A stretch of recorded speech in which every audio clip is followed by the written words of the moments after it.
Lady Margaret Thornton learned the most expensive lesson of her life over afternoon tea at Buckingham Palace.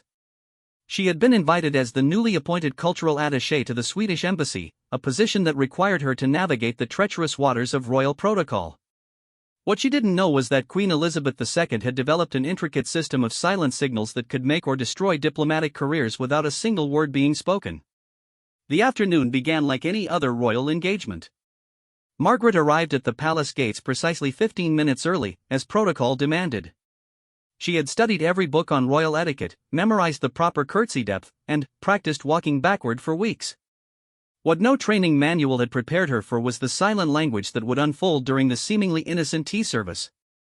Queen Elizabeth entered the drawing room with her characteristic composed smile, followed by her lady-in-waiting and 2 corgis who immediately settled at her feet. Margaret executed what she believed was a perfect curtsy, holding the position for exactly 3 seconds as instructed. The Queen acknowledged her with a slight nod and gestured toward the ornate sofa positioned across from her favorite armchair. The tea service began with all the expected grandeur. Bone china cups painted with delicate roses, silver spoons that caught the afternoon light, and an array of finger sandwiches arranged with military precision. Margaret felt confident as she accepted her cup, careful to hold it by the handle with her pinky finger properly positioned. She had practiced this moment countless times in her apartment, using her grandmother's best china to simulate the royal experience. What Margaret failed to notice was the Queen's handbag. The iconic black leather accessory sat on the small table beside the royal chair, positioned at a specific angle that meant absolutely nothing to the untrained eye. To the palace staff hovering discreetly around the room's perimeter, however, that handbag spoke volumes. Its placement, with the handle pointing toward the window, indicated that Her Majesty wished this engagement to last exactly 20 minutes. The conversation flowed smoothly through the first 10 minutes. They discussed Swedish cultural exhibitions, the upcoming state visit from Stockholm, and the Queen's fondness for Nordic design. Margaret began to relax, believing she had successfully navigated the most challenging aspect of her new position. She reached for a cucumber sandwich, carefully selecting the smallest piece to avoid appearing greedy. It was then that the Queen performed the first of her silent signals. She moved her teaspoon from the right side of her saucer to the left, a movement so subtle that Margaret barely registered it. To the experienced palace staff, this gesture indicated mild displeasure with something that had occurred during the conversation. Lady Susan Hussey, the Queen's lady-in-waiting, immediately began reviewing the previous minutes of dialogue to identify what had triggered the royal dissatisfaction. Margaret, blissfully unaware of the significance of the teaspoon's journey, continued discussing the Swedish king's interest in environmental conservation. She gestured enthusiastically with her free hand, describing plans for a joint British-Swedish exhibition on sustainable monarchy practices. The Queen listened with apparent interest, occasionally nodding and asking thoughtful questions about the exhibition's timeline. 5 minutes later, the Queen made another movement. She adjusted her brooch, a simple touching gesture that most observers would attribute to comfort or habit. The staff, however, recognized this as a signal that the conversation topic needed to change. The Queen was growing tired of environmental discussions and wished to move to more neutral territory. Unfortunately, Margaret interpreted the Queen's continued questioning as genuine interest and launched into even more detailed explanations about carbon-neutral royal residences. The lady-in-waiting attempted to rescue the situation by introducing a new topic about the recent renovation of Windsor Castle. Margaret, however, was so excited about her expertise in environmental matters that she politely deflected the suggestion and returned to discussing solar panels and wind turbines. She had no idea that she had just ignored a carefully orchestrated attempt to guide the conversation away from dangerous territory. The Queen's next signal was more pronounced. She reached for her handbag and moved it to the opposite side of her chair. This action, performed with characteristic royal grace, indicated that the engagement should conclude within the next 5 minutes. The butler, standing near the door, began preparing for the subtle orchestration required to bring the meeting to its natural end. Margaret, however, had just discovered her stride. She pulled out a folder containing detailed plans for the environmental exhibition, complete with photographs and budget projections. She spread the materials across the delicate coffee table, inadvertently covering several priceless ornaments with her paperwork. The Queen's expression remained pleasantly neutral, but her fingers tightened almost imperceptibly around her teacup handle. The room's tension became palpable, though Margaret remained oblivious to the silent drama unfolding around her. The corgi at the Queen's feet began to shift restlessly, somehow sensing their mistress's growing discomfort. One of the footmen positioned near the wall glanced nervously at his watch, aware that the scheduled 20-minute engagement had already stretched to 25 minutes. It was at this moment that the Queen deployed her most serious signal. She placed her napkin on the table beside her teacup, folded in a specific triangular pattern that the staff knew indicated immediate conclusion of the engagement. This wasn't a polite hint, it was a royal command delivered in complete silence. The lady-in-waiting sprang into action with practiced efficiency. She approached the coffee table under the pretense of refilling Margaret's teacup, simultaneously beginning to gather the scattered papers. "Your Majesty," she said with perfect timing, "I believe the Prime Minister's office requires your attention for the 4 o'clock briefing." Margaret suddenly realized that the atmosphere in the room had shifted dramatically. The Queen's smile remained in place, but something indefinable had changed. She quickly gathered her remaining papers, sensing that her time was up but not understanding why the meeting was ending so abruptly. She had been certain that the conversation was going well. The Queen had seemed genuinely interested in environmental initiatives. As Margaret prepared to leave, she made one final, devastating mistake. In her nervousness about the sudden conclusion, she forgot the protocol for departing from royal presence. Instead of waiting for the Queen to stand first, Margaret rose from her seat and began backing toward the door. The error was compounded when she turned her back on the Queen while gathering her coat, a breach of etiquette so severe that several staff members visibly winced. The Queen handled the situation with characteristic grace, rising smoothly to her feet and offering a polite farewell. To an outsider, the departure appeared perfectly cordial. Margaret left the palace believing she had successfully completed her first royal engagement, planning to write an enthusiastic report about the Queen's interest in environmental conservation. What Margaret didn't know was that her diplomatic career had effectively ended during those 35 minutes in the palace drawing room. The Queen's signals had painted a clear picture of an attaché who couldn't read royal cues, ignored conversational guidance, and committed multiple breaches of basic protocol. By evening, a carefully worded assessment would reach the Swedish ambassador, describing Margaret as perhaps better suited to roles that don't require regular palace interaction. The palace staff, meanwhile, conducted their usual post-engagement debrief. They reviewed each signal the Queen had given, analyzing what had gone wrong and how similar situations might be prevented in the future. The teaspoon movement had indicated displeasure with Margaret's tendency to lecture rather than converse. The brooch adjustment had been a clear request to change topics. The handbag repositioning had been an obvious conclusion signal, and the napkin placement had been an emergency stop order. Lady Susan Hussey made careful notes about the entire encounter, adding Margaret's name to the internal list of diplomatic personnel who required additional protocol guidance before future royal encounters. This list, maintained with diplomatic discretion, served as an early warning system to prevent embarrassing repetitions of protocol failures. The Queen herself never spoke directly about the afternoon's challenges.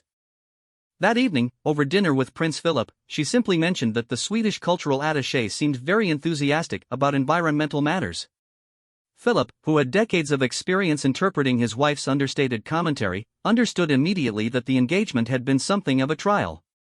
Margaret returned to her embassy office that afternoon, energized by what she believed had been a successful diplomatic encounter.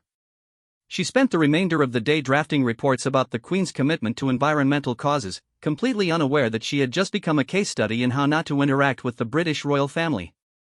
Her enthusiasm would soon be tempered by a gentle but firm reassignment to duties that kept her far from any future royal engagements. The silent signals of the royal household had spoken loudly that afternoon. Unfortunately, Margaret had been listening to entirely the wrong conversation. James Crawford had served as a butler at Sandringham House for 37 years, long enough to remember when Princess Diana first learned the intricate language of royal dining signals. The memory haunted him still, particularly during Christmas gatherings when the family assembled for their annual holiday traditions. Diana's education in royal protocol had been swift and, sometimes brutal, conducted entirely through silent corrections that spoke louder than any verbal reprimand. The year was 1982, and Diana had been married to Prince Charles for barely 18 months. The royal family gathered at Sandringham for their traditional Christmas celebration, a formal affair that required participants to navigate decades of established protocol without a single misstep. Diana entered the grand dining room that December evening wearing a stunning sapphire evening gown, her confidence apparent but her knowledge of the family's silent communication system still dangerously incomplete. Queen Elizabeth II had developed her system of table signals over decades of state dinners and family gatherings. Each gesture, each movement of cutlery, each adjustment of jewelry carried specific meaning known only to those who had earned their place within the royal circle. Diana, despite months of training with protocol experts, had yet to master the subtleties of this unspoken language. The Christmas dinner began with all the expected grandeur. The dining room glittered with crystal chandeliers, their light reflecting off polished silver and gold-rimmed plates. 24 members of the extended royal family took their assigned seats, each position carefully calculated according to precedence and current family politics.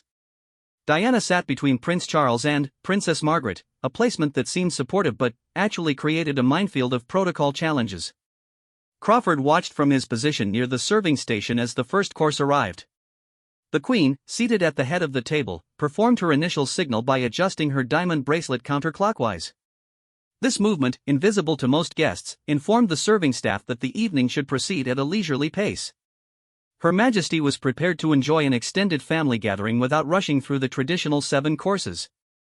Diana began well, carefully following the lead of her dinner companions in selecting the appropriate utensils for each course.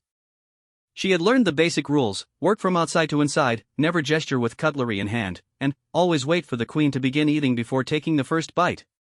What she hadn't yet mastered were the family's unique signals that governed conversation flow and social dynamics.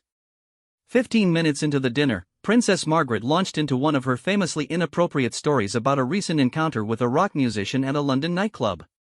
The tale involved considerable alcohol, questionable behavior from both parties, and details that would have scandalized the tabloids if they had been present. Diana listened with apparent fascination, laughing genuinely at Margaret's sharp wit and irreverent observations. The Queen, however, was less amused. She reached for her water glass and rotated it exactly 90 degrees clockwise. This signal, performed with characteristic subtlety, indicated her desire for the conversation topic to change immediately. Princess Margaret, despite her reputation for rebelliousness, caught the signal instantly and smoothly transitioned to discussing the weather at Balmoral during her recent visit. Diana missed the signal entirely. When Margaret finished her weather commentary, Diana innocently asked for more details about the rock musician encounter, genuinely curious about her sister-in-law's adventurous social life. The question landed in the formal dining room like a hand grenade, creating a moment of absolute silence that stretched uncomfortably across the polished mahogany table. Prince Charles recognized the danger immediately. He quickly interjected with a comment about the excellent wine selection, attempting to redirect the conversation towards safer territory. Diana, however, interpreted his interruption as mere politeness and continued pressing Margaret for more details about her London nightlife. She had no idea that she was violating one of the most fundamental rules of royal dining. When the Queen signals disapproval of a conversation topic, all discussion of that subject ends immediately. Crawford observed the Queen's next signal with growing concern. Her Majesty moved her soup spoon to the left side of her bowl, a gesture that indicated her displeasure with the evening's direction.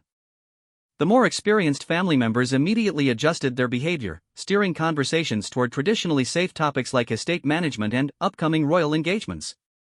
Diana, still unaware of the silent drama unfolding around her, continued to demonstrate her outsider status through a series of innocent but damaging protocol violations.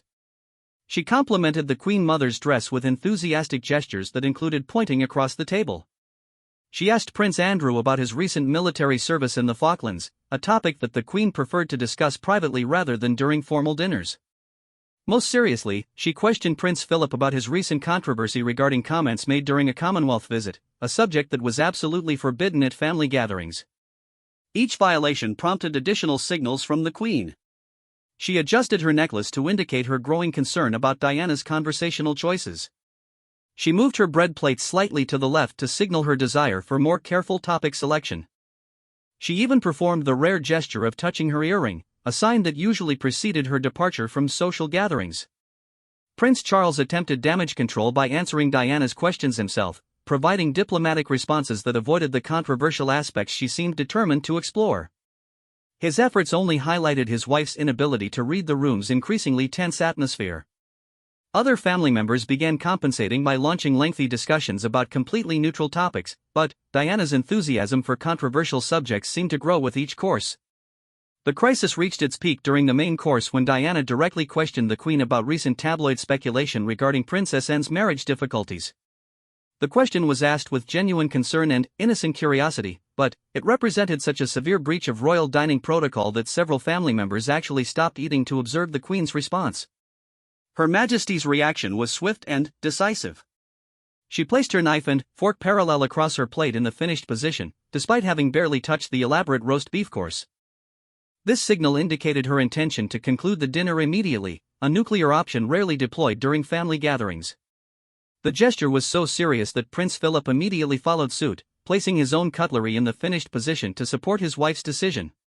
The domino effect was instantaneous. Within minutes, every family member had ceased eating and placed their cutlery in the finished position. The serving staff, recognizing the emergency protocol, began clearing plates and preparing for an unexpectedly early conclusion to the Christmas dinner. Diana watched in confusion as the elaborate meal ended abruptly around her, still unaware that her questions had triggered the royal family's equivalent of a 5-alarm fire. Crawford later described the scene as one of the most uncomfortable moments in his decades of royal service.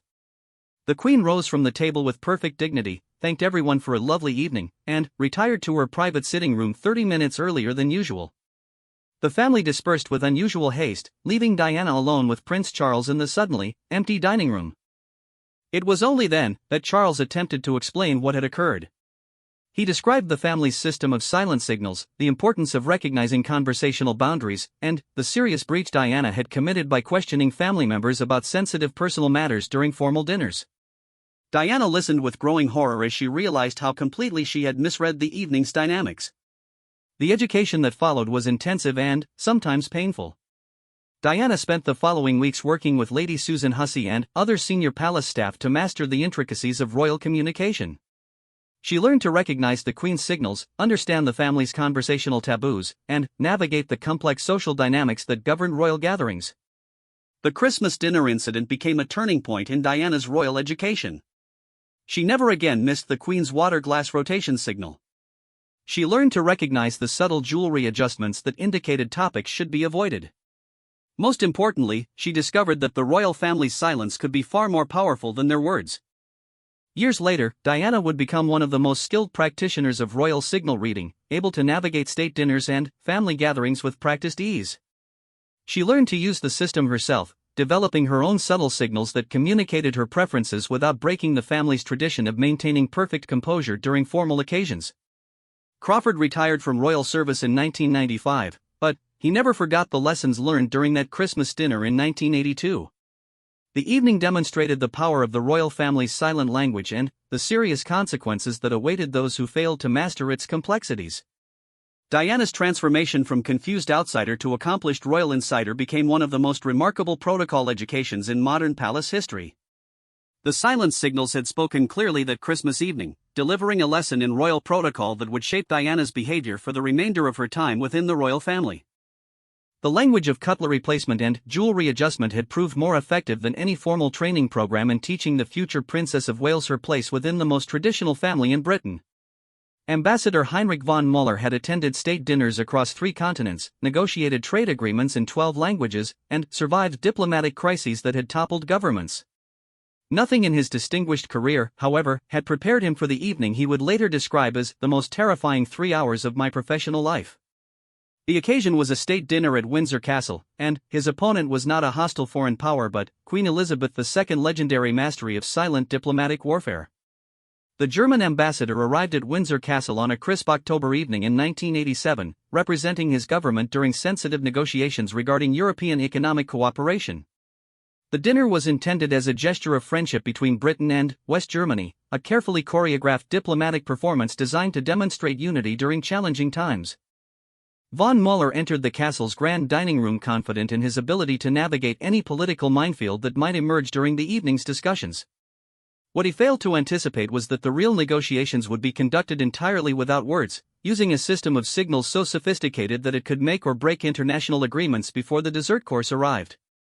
The Queen had perfected this silent language over decades of state dinners, developing the ability to communicate complex diplomatic messages through the strategic placement of crystal glasses and the calculated timing of jewelry adjustments.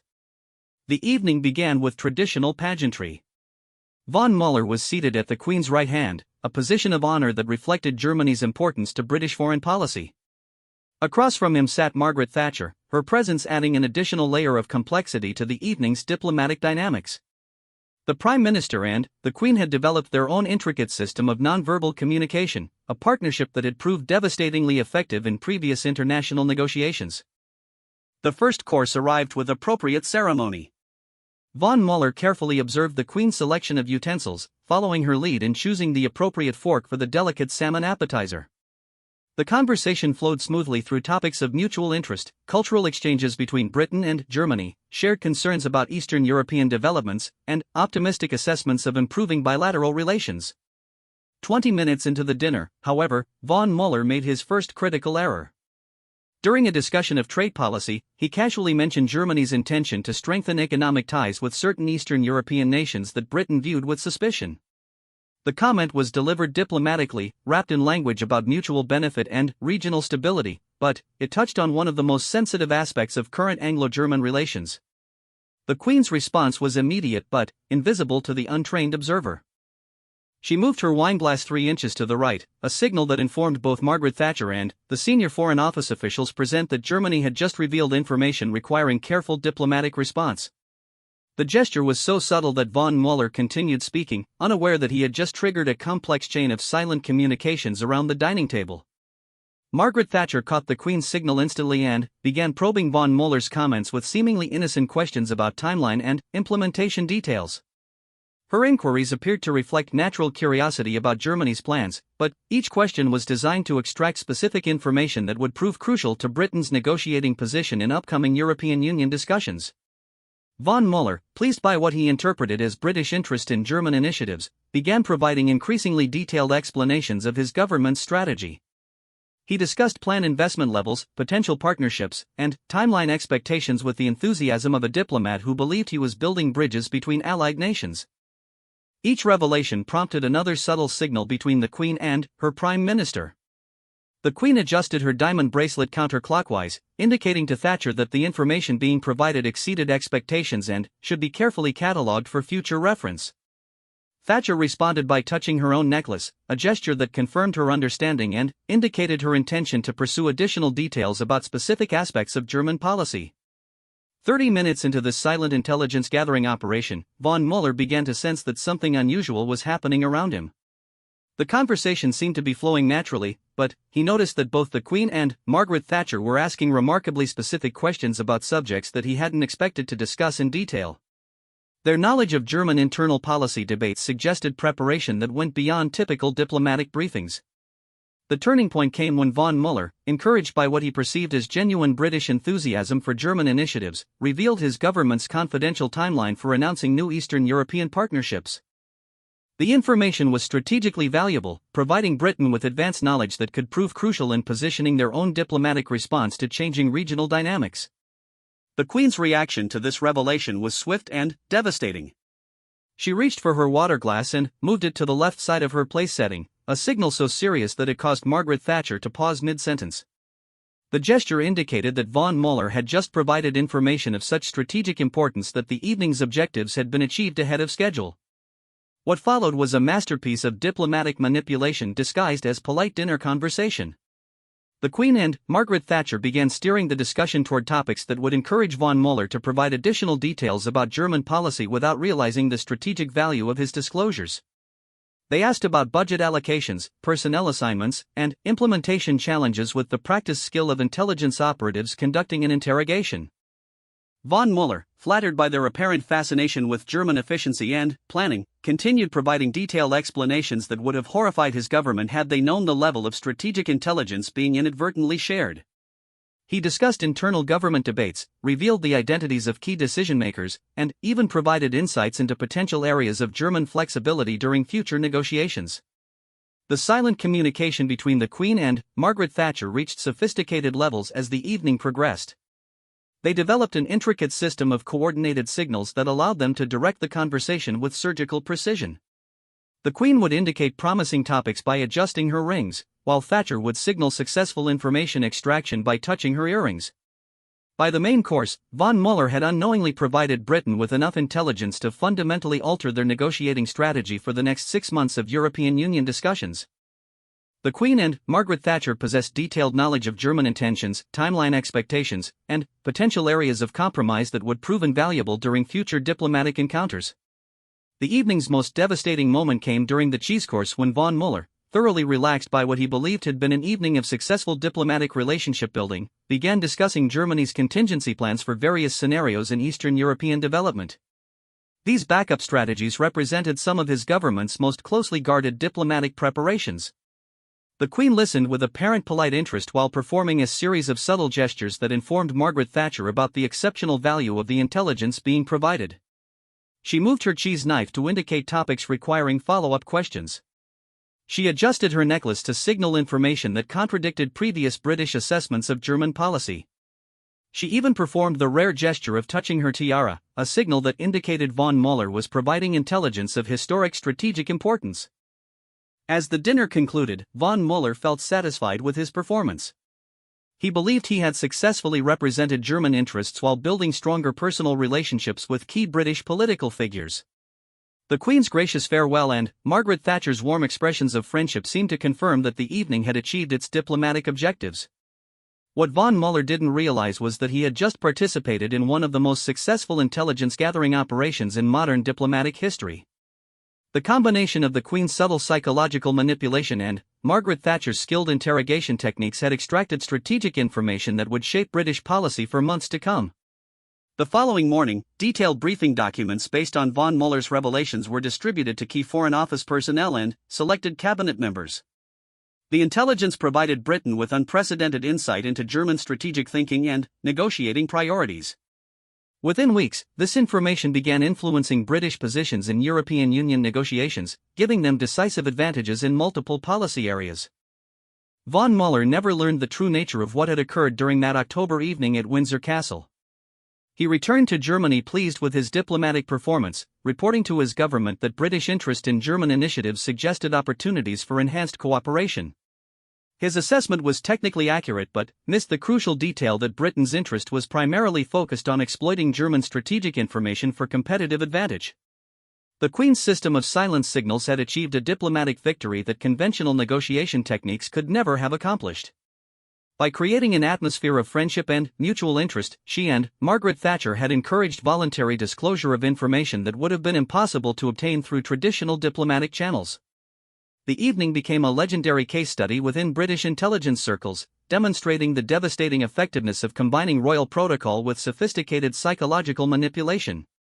Von Muller's unwitting cooperation had provided Britain with strategic advantages that influenced European policy for the remainder of the decade. The silent language of Windsor Castle had spoken fluently that October evening, conducting a complex intelligence operation disguised as a pleasant dinner party between allied nations. Sarah Ferguson discovered the most humiliating truth about royal dining signals on the night she nearly destroyed her relationship with the royal family forever. The date was March 15, 1988, and Fergie, as she was known to the press, had been married to Prince Andrew for less than 2 years.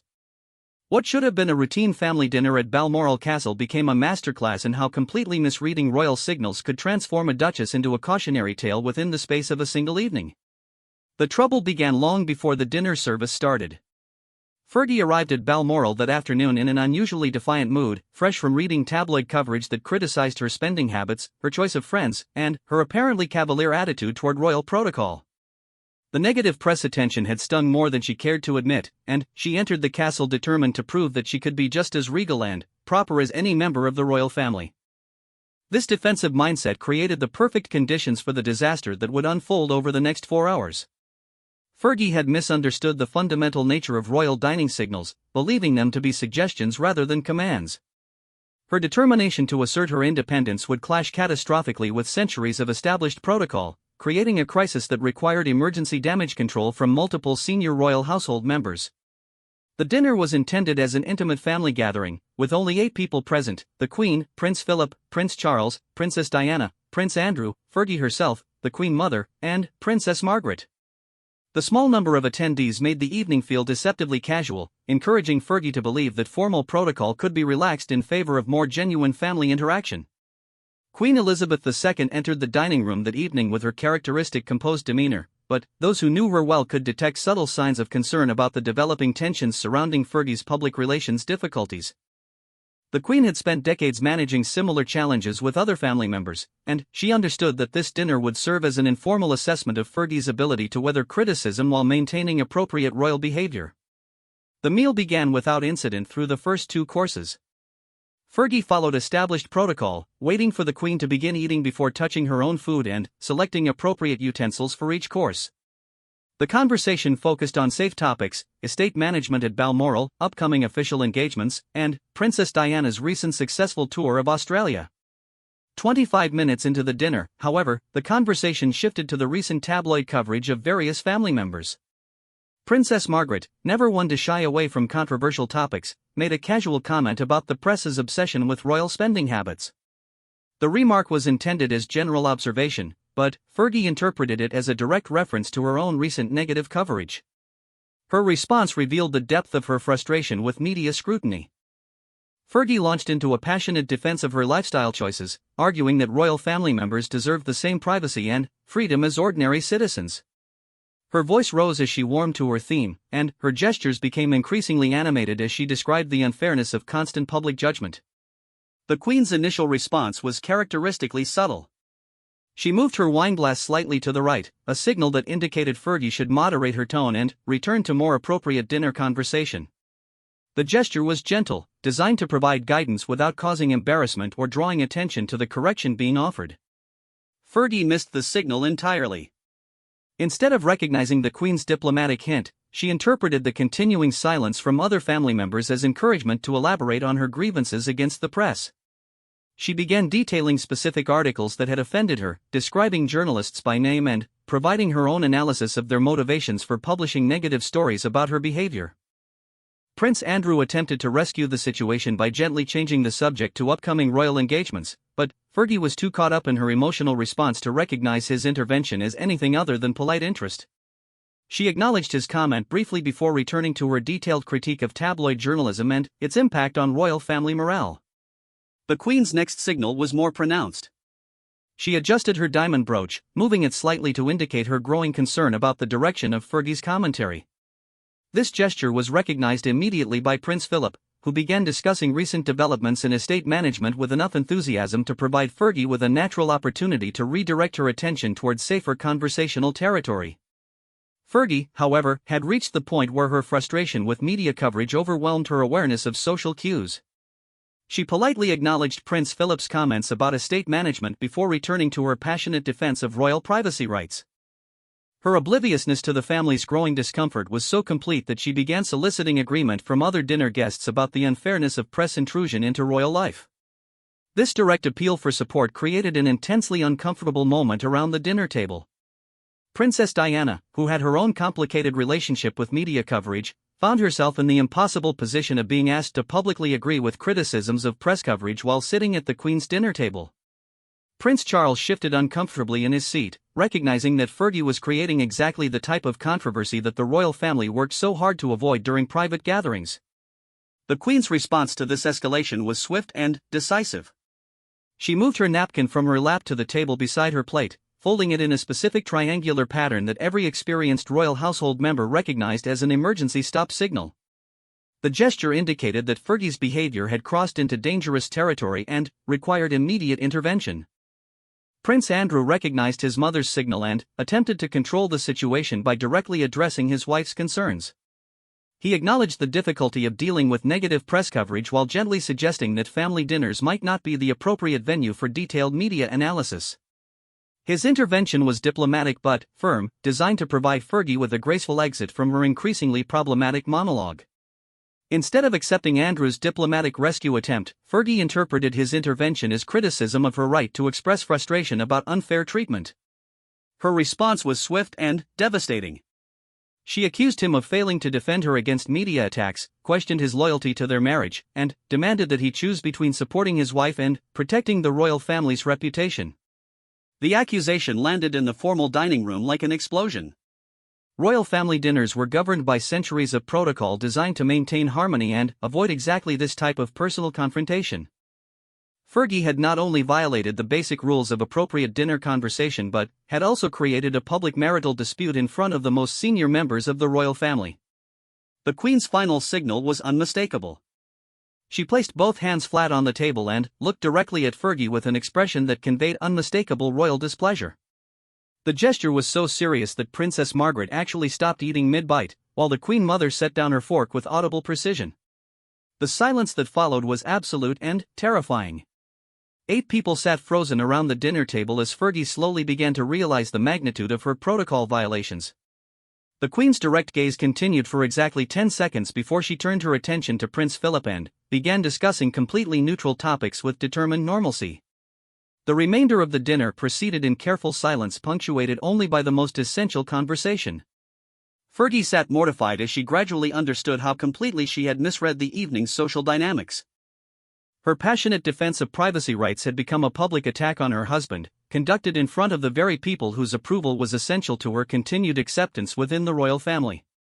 Prince Andrew spent the following hour attempting damage control, but the evening's crisis had revealed fundamental problems with Fergie's understanding of royal family dynamics. She had demonstrated an inability to recognize warning signals, a willingness to create public confrontations over private grievances, and a tendency to prioritize personal emotional expression over family harmony. The Queen never spoke directly about that evening's events, but Fergie's relationship with the royal family was forever altered by her failure to understand the silent language that governed family interactions. Within months, her public appearances were reduced, her access to family gatherings became limited, and her marriage to Prince Andrew began showing signs of the strain that would eventually lead to their separation. The dinner at Balmoral became a case study in how completely misreading royal signals could transform a minor family tension into a major crisis. Fergie's determination to assert her independence had collided catastrophically with the royal family's most basic requirements for maintaining harmony during private gatherings. The silent language of royal protocol had delivered its verdict clearly that evening. Unfortunately, by the time Fergie learned to understand its messages, her opportunity to repair the damage had already passed forever. The final revelation about royal dining signals came during Queen Elizabeth II's last Christmas dinner at Sandringham in 2021, when Catherine, the Duchess of Cambridge, witnessed the complete transfer of the silent language that had governed royal households for 7 decades. What she observed that evening would fundamentally change her understanding of royal power and prepare her for responsibilities she never imagined she would inherit so soon. Catherine had spent more than a decade learning the intricate system of royal signals, progressing from nervous newcomer to accomplished practitioner under the Queen's patient guidance. Unlike the spectacular failures of previous royal family members, Catherine's education had been gradual and successful, built on careful observation and genuine respect for the traditions she was inheriting. By 2021, she had become one of only 3 people who could read the Queen's signals with complete accuracy. The Christmas dinner that year carried unusual significance beyond the traditional family celebration. The Queen, at 95, had begun the subtle process of transferring certain protocol responsibilities to Catherine in preparation for her future role as Queen Consort. What appeared to be a routine family gathering was actually Catherine's final examination in the most sophisticated diplomatic language ever developed by the British monarchy. The evening began with the familiar pageantry of royal Christmas traditions.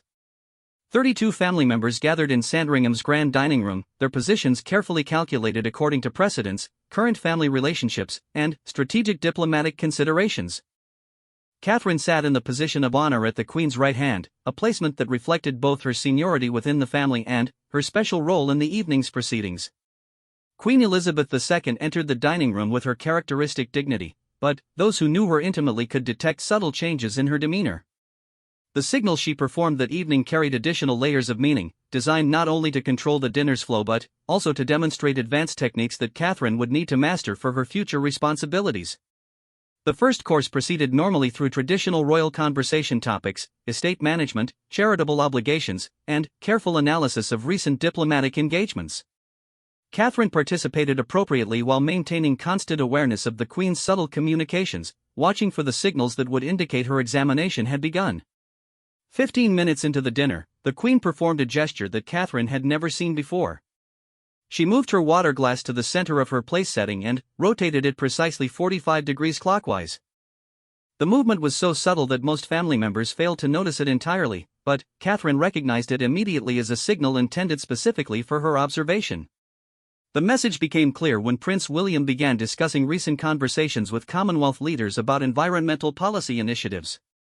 His comments were detailed and substantive, covering topics that would normally be considered too politically sensitive for family dinner conversation. Catherine realized that the Queen was using William's presentation to test Catherine's ability to recognize and respond to advanced diplomatic signals. The Queen's next gesture confirmed Catherine's assessment. Her Majesty touched her pearl necklace 3 times in rapid succession, a signal that Catherine had learned indicated the need for immediate conversational intervention. The message was clear: Catherine was expected to guide the discussion away from potentially controversial territory while maintaining the appearance of natural family interaction. Catherine responded with practiced skill, steering the conversation toward William's recent visit to Scotland and his observations about renewable energy developments in the Highlands. Her intervention was so smooth that most family members didn't recognize it as a deliberate redirect, but the Queen's slight nod indicated approval of Catherine's diplomatic technique. The examination intensified during the main course when Princess Anne began discussing recent tensions within certain Commonwealth nations regarding constitutional monarchy. The topic was extraordinarily sensitive, touching on questions of royal succession, governmental stability, and the future of the monarchy itself. Catherine understood immediately that this was not casual dinner conversation but a carefully orchestrated test of her ability to handle the most delicate aspects of royal diplomacy. The Queen performed a series of rapid signals that would have been incomprehensible to anyone lacking years of intensive training. She adjusted her bracelet counterclockwise, touched her brooch twice with her left hand, and moved her bread plate exactly 2 inches to the left. The combination of gestures created a complex message that Catherine decoded with growing amazement. The signals indicated that Princess Anne's comments contained information that could prove strategically valuable if handled correctly, but potentially damaging to Commonwealth relationships if allowed to continue unchecked. Catherine was being instructed to extract useful intelligence while redirecting the conversation toward safer territory, all without revealing that any diplomatic manipulation was taking place. Catherine rose to the challenge with remarkable sophistication. She began asking Princess Anne carefully crafted questions that encouraged elaboration on useful strategic information while gradually steering the discussion toward more general observations about Commonwealth cooperation. Her technique was so advanced that she successfully conducted intelligence gathering while appearing to engage in casual family conversation. The Queen watched Catherine's performance with obvious satisfaction, occasionally providing subtle guidance through nearly invisible signals that refined Catherine's approach. The interaction between them reached levels of nonverbal communication that resembled telepathy more than traditional protocol, demonstrating the depth of understanding that had developed between mentor and student over years of careful training. The evening's most significant moment came during the dessert course when the conversation turned to speculation about the monarchy's future direction under changing social and political conditions. The topic represented exactly the type of sensitive discussion that required masterful signal management to prevent potential public relations disasters if any comments were inadvertently disclosed. Queen Elizabeth II performed what Catherine would later recognize as the most complex signal sequence she had ever witnessed. Her Majesty moved her dessert spoon to indicate the importance of the developing conversation, adjusted her ring to signal the need for careful information management, touched her earring to emphasize the confidential nature of the discussion, and, finally, moved her wineglass to indicate Catherine's responsibility for controlling the dialogue's direction.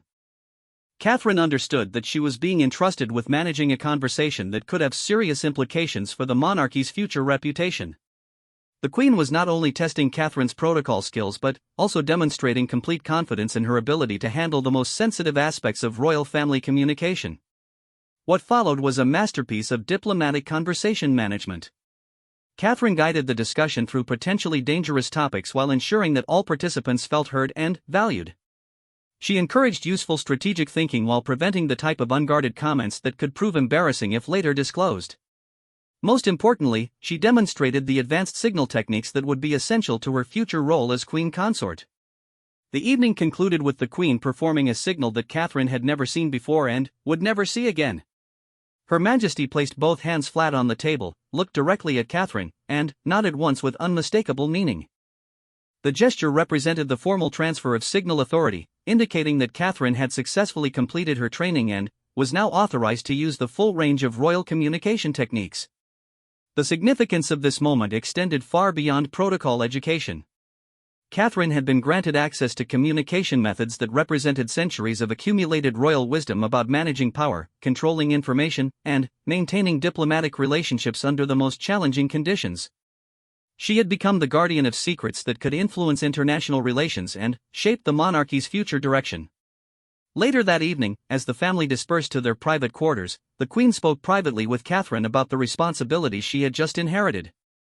The conversation was brief but profound, covering the ethical obligations that accompanied mastery of royal signal techniques and the importance of using these skills only for the benefit of the monarchy and the nation it served. Queen Elizabeth II passed away 9 months later, taking with her 7 decades of accumulated expertise in royal diplomacy and protocol management. Catherine, however, had received the complete transfer of this knowledge during that final Christmas dinner at Sandringham. She had become the new guardian of the silent language that had governed royal households for generations. The transformation was complete. Catherine, the nervous young woman who had once worried about choosing the correct fork, had become the master of communication techniques that could influence governments and shape diplomatic relationships through the strategic placement of crystal glasses and the calculated timing of jewelry adjustments. The silent signals of the royal household had found their new voice. The ancient language would continue to speak through Catherine's hands, carrying forward centuries of tradition while adapting to meet the challenges of a rapidly changing world. The Queen's final gift to her successor had been the most valuable inheritance of all, the ability to wield power through silence, to communicate authority through subtlety, and to govern through the gentle art of never saying exactly what you mean.